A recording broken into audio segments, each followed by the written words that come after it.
All right. Well, we should probably talk about some of this stuff. The Xbox, I have a lot of thoughts on the Xbox stuff going on right now. I think that the way the industry is of creators versus developers versus the business, right? I think as artists and as creative people, right, we don't want to accept the fact that this is a business, right? This is a business of that this is unfortunately something that we have to deal with. It's sort of like the movie industry in a way, but less so because obviously it's different. But you look at the creative side of games, and you have to take into consideration, if you work for a developer that's either owned or being funded by one of these larger publishers, you have to take in consideration all these things that, just as a creative person who doesn't work for one of these companies or isn't aiming to make $1 billion on a game,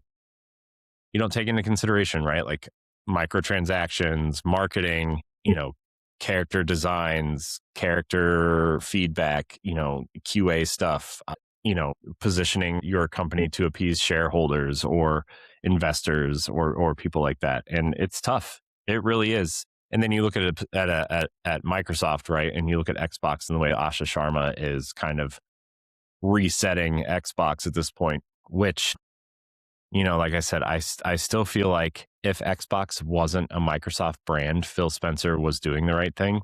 But at the same time, they were owned by Microsoft. And once you spend, $76 billion on Bethesda and, our ZeniMax and Activision Blizzard King, like Microsoft's going to notice. Yeah, even if they are a $1 trillion company, right? You just spent, almost, 1/12 of their worth on these companies. Maybe my math's wrong. I don't know. You spend a lot of money on these companies in the billions, right? And so it sucks. It's hard.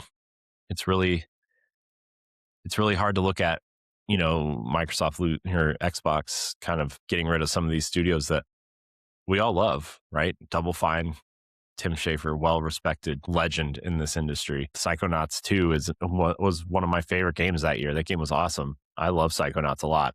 I mean, Ninja Theory being sold off, right? Like I love Hellblade. I know that's an unpopular opinion at this point, but I was really looking forward to Senua, and I hope they get to make that game.